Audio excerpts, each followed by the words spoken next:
दोस्तों, रवि और कैलाश अच्छे दोस्त थे और दिल्ली में रहकर इंजीनियरिंग की परीक्षा की तैयारी कर रहे थे। रवि थोड़ा पढ़ाई में कमजोर था और उसको लगता था कि शायद वो इंजीनियरिंग की परीक्षा पास नहीं कर पाएगा और फिर उसको उसके पिताजी से बहुत डांट पड़ेगी। रवि ने अखबार में प्रयागराज में होने वाले महाकुंभ की खबर पढ़ी, जो 15 जनवरी 2025 से शुरू होने वाला था। रवि के दिमाग में विचार आया कि उसको महाकुंभ में स्नान करके भगवान से प्रार्थना करनी चाहिए और शायद ऐसा करने से उसकी इंजीनियरिंग की परीक्षा में मदद मिलेगी। रवि ने कैलाश से महाकुंभ स्नान के लिए प्रयागराज चलने की बात की। थोड़ा ना नुकर करने के बाद कैलाश मान गया और उन लोगों ने जाने का रिजर्वेशन करा लिया। तय दिन पर वो लोग प्रयागराज स्टेशन पर उतरे। स्टेशन पर मानो जन सैलाब उमड़ा हुआ था। लाखों लोग महाकुंभ स्नान करने के लिए आ रहे थे। हर ट्रेन खचाखच भरी हुई चल रही थी। रवि और कैलाश ने पहले ही होटल बुक कर लिया था और वो स्टेशन से अपने होटल रूम पर जाकर सो गए। अगली सुबह उठकर और नहा धोकर वो दोनों संगम पर पहुंच गए और स्नान करने लगे। रवि ने थोड़ी देर नहाने के बाद पानी में डुबकी लगाई और उसके हाथों से कुछ टकराया। रवि ने डंडी समझकर उस चीज को पकड़ लिया और पानी से ऊपर उठकर उस चीज को देखा। उसकी चीख निकल गई दोस्तों। उसके हाथ में किसी छोटे बच्चे की कलाई की हड्डी थी। रवि ने एक झटके में वो हड्डी छोड़ दी। वो हड्डी पानी में गिरी और बह गई। रवि और कैलाश उसके बाद पानी से निकल आए और उन्होंने पास के एक होटल पर लंच किया। आराम से खा पी कर रवि और कैलाश आसपास मेला घूमने लगे। सब कुछ बहुत शानदार था। प्रशासन ने इस बार महाकुंभ के बहुत अच्छे इंतजाम किए थे। मेले में घूमते घूमते रवि को लघु शंका लगी। रवि और कैलाश ने आसपास टॉयलेट ढूंढना शुरू किया, पर उनको कहीं भी टॉयलेट नजर नहीं आया। एक दुकानदार ने उनको टॉयलेट का रास्ता भी बताया, पर वो वहां से लगभग 1 किलोमीटर की दूरी पर था और रवि इतनी देर पेशाब रोक पाने की स्थिति में था ही नहीं। तभी रवि को कुछ दूर मेले से थोड़ा हटकर एक तंबू लगा दिखाई दिया। उसके पीछे झाड़ियां नजर आ रही थी। रवि और कैलाश घूमकर तंबू के पीछे पहुंचे। रवि ने चारों तरफ देखा। आसपास ज्यादा भीड़ नहीं थी और रवि को झाड़ी के पीछे पेशाब करने के लिए जगह ठीक लगी। रवि ने ज्यादा नहीं सोचा। वो एक झाड़ी की आड़ में गया और वहां पेशाब करने लगा। उसको बहुत हल्का महसूस हो रहा था। रवि पेशाब करके वापस मुड़ा। उसको कैलाश के पीछे एक भस्म लगाए हुए साधु दिखाई दिया। वो साधु तेजी से आगे बढ़ा और उसने रवि का कॉलर पकड़ लिया। देख तूने ये क्या किया, साधु ने अपने शरीर पर बंधे लंगोट की तरफ इशारा करते हुए कहा।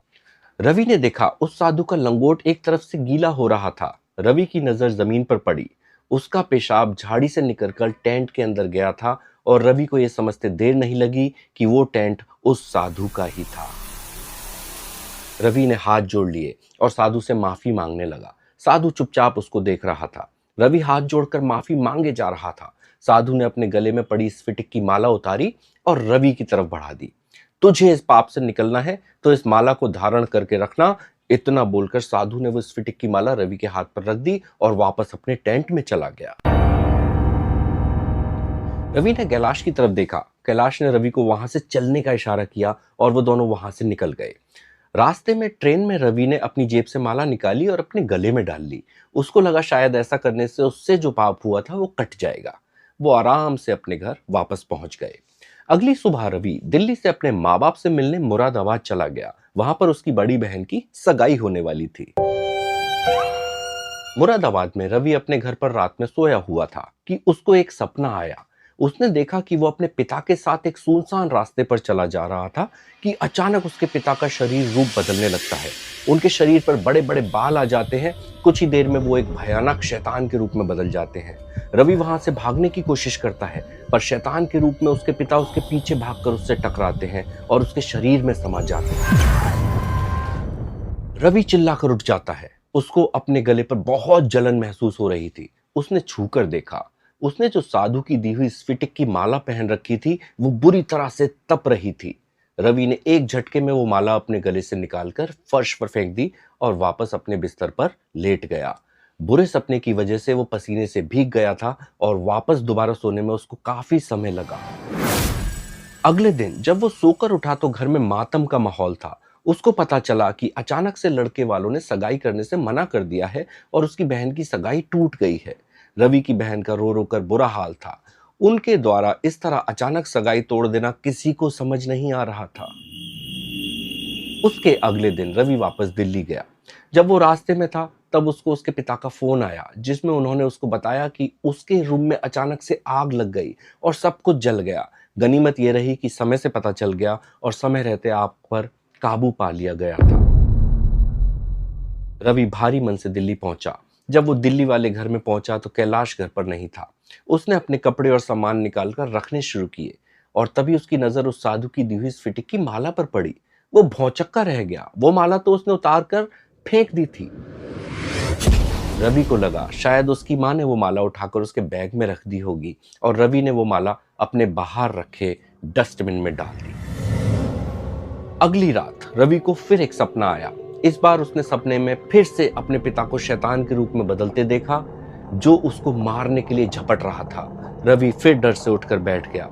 उसके गले में तेज जलन हो रही थी। उसने शीशे में देखा और उसका सर चकरा गया। वही साधु की दी हुई स्फटिक की माला उसके गले में पड़ी चमक रही थी और बुरी तरह तप रही थी। वही माला जो उसने डस्टबिन में फेंक दी थी। रवि समझ चुका था कि वो किसी बड़ी मुसीबत में फंस चुका है और उसको वो साधु ही बचा सकता है। अगले ही दिन रवि और कैलाश प्रयागराज कुंभ के लिए निकल पड़े।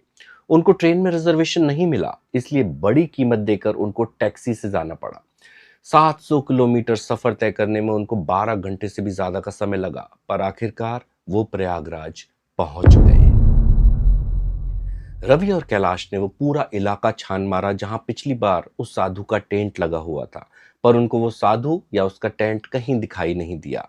रवि को समझ नहीं आ रहा था कि वो अब क्या करे। वो सड़क पर ही साइड में लगी एक बेंच पर बैठ गया और फूट फूट कर रोने लगा। तभी कैलाश को वो साधु भीड़ से आता हुआ दिखाई दिया। उसने रवि को झकझोर कर उसके बारे में बताया। रवि ने दौड़कर उस साधु के पैर पकड़ लिए और माफी मांगने लगा। वो साधु खड़ा खड़ा मुस्कुराता रहा। आखिरकार तुझे आना ही पड़ा, साधु ने हंसते हुए कहा। बाबा जी मुझे माफ कर दीजिए, मैंने जानबूझकर वो नहीं किया था। रवि बस जोर जोर से उनसे माफी मांगे जा रहा था। ला मेरी माला मुझे वापस कर, साधु ने रवि से कहा। रवि ने बैग से निकालकर वो स्फटिक की माला साधु के हाथ में रख दी। साधु ने वो माला अपने गले में डाल ली और तभी रवि को वही काला शैतान जो उसको सपने में दिखाई देता था, वो साया ठीक साधु बाबा के पीछे खड़ा हुआ दिखाई दिया। साधु रवि को देखकर मुस्कुराया और अपना हाथ आशीर्वाद देने की मुद्रा में उठाया। जा, तुझे माफ किया, साधु ने कहा। महाकुंभ के संगम से जल लेकर जा और महाशिवरात्रि वाले दिन किसी मंदिर में शिवलिंग पर वो जल चढ़ा देना। ऐसा करेगा तो तेरा सब मंगल होगा। इतना बोलकर वो साधु कुछ सेकंड रुका और फिर भीड़ में गायब हो गया।